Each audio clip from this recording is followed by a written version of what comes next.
Bismillahirrahmanirrahim. Assalamualaikum warahmatullahi wabarakatuh. Alhamdulillahi rabbil alamin. Wabihi nasta'in ala umuri dunya waddin. Sallallahu ala sayyidina Muhammadin khatamin nabiyyin wa ala alihi wa sahbihi ajma'in. Amma ba'du, ma'asyiral hadirin wal hadirat, mustami'in mustami'at dimanapun anda berada, mudah-mudahan selalu di bawah naungan Allah, selalu diberikan kesehatan oleh Allah subhanahu wa ta'ala, sehingga bisa melaksanakan ibadah puasa dengan semaksimal mungkin. Amin ya rabbal alamin.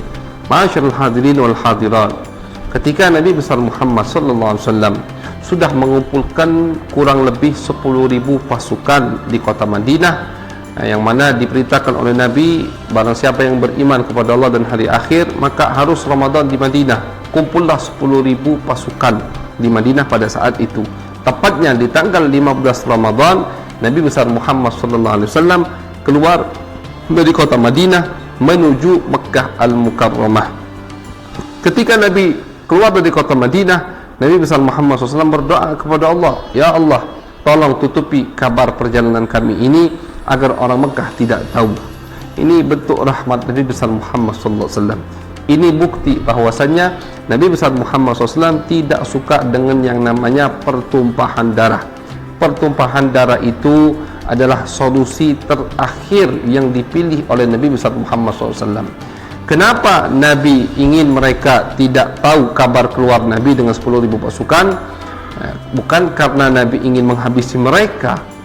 Militer Mekah sudah lemah, bahkan penduduknya sudah sedikit, sedangkan Nabi bawa 10.000 pasukan. Akan tetapi yang Nabi inginkan agar mereka tidak tahu kabar keluarnya Nabi, sehingga mereka tidak bisa bersiap-siap untuk melawan Nabi besar Muhammad.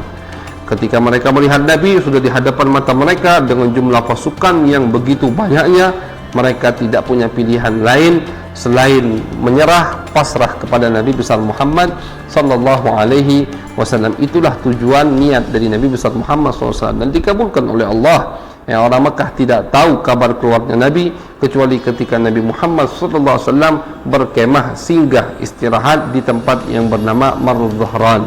Nabi perintahkan semua sahabat, semua kabilah untuk menghidupkan api unggun, sehingga banyak dari api unggun yang dihidupkan. Karena Nabi yakin, Nabi tahu pasti ada mata-mata dari orang Mekah yang akan mengelilingi perkemahan Nabi Muhammad tersebut. Betul, di malam hari Abu Sufyan dan beberapa temannya mengelilingi kemah tersebut. Mereka heran, ini kemah siapa, pasukan siapa, kok banyak sekali. Sehingga di pagi hari mereka baru sadar, ternyata pasukan itu adalah pasukan Nabi besar Muhammad sallallahu alaihi wasallam, dan mereka tidak bisa berkata apa-apa lagi selain pasrah kepada Nabi besar Muhammad sallallahu alaihi wasallam.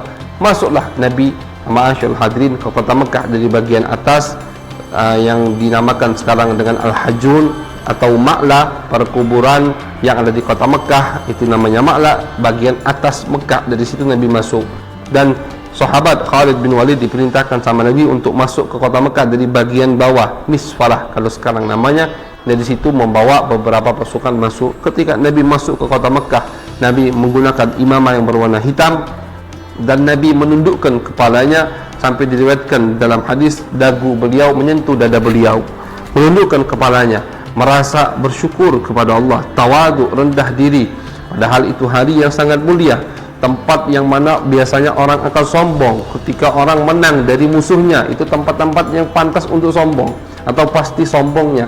Tapi Nabi besar Muhammad SAW, karena beliau adalah utusan Allah, beliau makhluk yang paling mulia, beliau yakin, beliau tahu ini semua karunia, fadlun minallah, kelebihan karunia dari Allah subhanahu wa ta'ala. Nabi menunduk masuk sampailah beliau di hadapan Ka'bah, dan beliau memanggil orang yang diamanahkan tugasnya untuk memegang kunci Ka'bah. Nabi masuk ke dalam Ka'bah, dan di dalam Ka'bah terdapat 300 lebih berhala.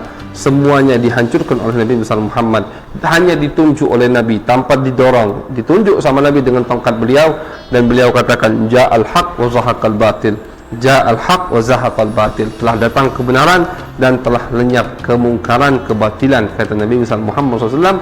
Satu-satu berhala tadi jatuh, padahal mereka dibangun, dibuat dengan pondasi yang sangat luar biasa. Nabi keluar dan berhala-berhala di sekeliling Ka'bah di sekeliling kota Mekah diperintahkan semua untuk dihancurkan oleh Nabi besar Muhammad sallallahu alaihi wasallam, dan Sayyidina Bilal bin Rabah diperintahkan oleh Nabi untuk mengumandangkan azan pertama kalinya di Ka'bah Al-Mukarramah Al-Musyarrafah. Kemudian Nabi besar Muhammad SAW mengumpulkan semua orang-orang Mekah yang belum masuk Islam, yang dulunya memusuhi Nabi besar Muhammad SAW. Kata Nabi, kira-kira aku mau apakan kalian ini? Mereka menjawab, akhun karim wa ibnu akhin karim. Engkau wahai Muhammad adalah saudara yang mulia, saudara yang dermawan, maka tolong ampuni nyawa kami. Idhabu fa antum tulaqa, kata Nabi, pergilah kalian semua, kalian sudah aku maafkan. Semuanya dimaafkan oleh Nabi besar Muhammad SAW. Bahkan orang-orang yang asalnya divonis mati oleh Nabi, ketika mereka meminta maaf, meminta perlindungan kepada Nabi, dimaafkan oleh Nabi besar Muhammad SAW, dan menjadi sahabat-sahabat yang sangat mulia, menjadi pembela-pembela agama Allah, ajaran Nabi besar Muhammad sallallahu alaihi wasallam. Masyaallah hadirin, kejadian ini diceritakan oleh Allah Subhanahu wa taala di dalam Al-Qur'an, di antaranya yaitu ayat yang berbunyi idza jaa nasrullahi wal fath wa ra'aitan nasa yadkhuluna fi dinillahi afwaja. Kata Allah, ketika pertolongan Allah sudah datang, maka kau akan lihat wahai Muhammad orang-orang berbondong-bondong masuk ke agama Islam. Karena seperti yang kita ketahui, banyak dari kabilah-kabilah Arab di sekitar Mekah dan Madinah, mereka tidak mau ikut-ikutan urusan yang terjadi di antara Nabi dan orang Quraisy Mekah. Karena menurut mereka Muhammad dan orang Quraisy adalah sama-sama penghuni Mekah. Mereka sama-sama keluarga. Mereka sama-sama orang yang diamanahkan oleh Allah untuk menjaga Baitullah. Jadi kabilah-kabilah yang lain tidak berani untuk mengikuti urusan orang Mekah. Jadi mereka memonitor dari jauh, siapa yang menang dialah yang benar, yang kalah pasti dia yang salah, begitu. Karena tidak mungkin Allah Subhanahu wa taala memenangkan orang yang tidak benar. Itu menurut keyakinan mereka. Jadi maka dari itu termasuk sebab kenapa Nabi ingin merebut kota Mekah, mensucikan kota Mekah. Selain kota Mekah ada Ka'bah, rumah Allah pertama kali. Kota Mekah juga jadi patokan atau sorotan oleh orang-orang yang berada di kabilah-kabilah sekitar Mekah dan Madinah. Ketika Nabi berhasil merebut kota Mekah, baru mereka berbondong-bondong langsung mengirim utusan untuk masuk Islam, mengikut Nabi besar Muhammad sallallahu alaihi wasallam. Maka disebutkan oleh Allah Subhanahu wa taala cerita tersebut di dalam Al-Qur'anul Karim. Kurang lebih Nabi Muhammad SAW berdiam di kota Mekah sampai bulan Dzulqa'dah.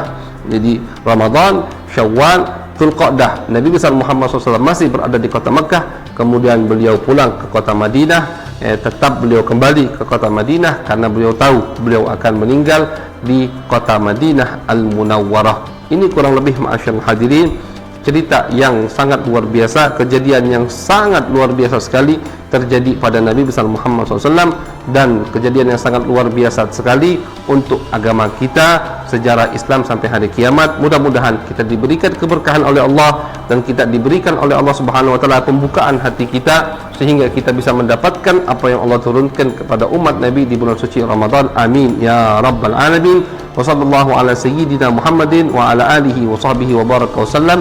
Walhamdulillahi rabbil alamin. Assalamualaikum warahmatullahi wabarakatuh.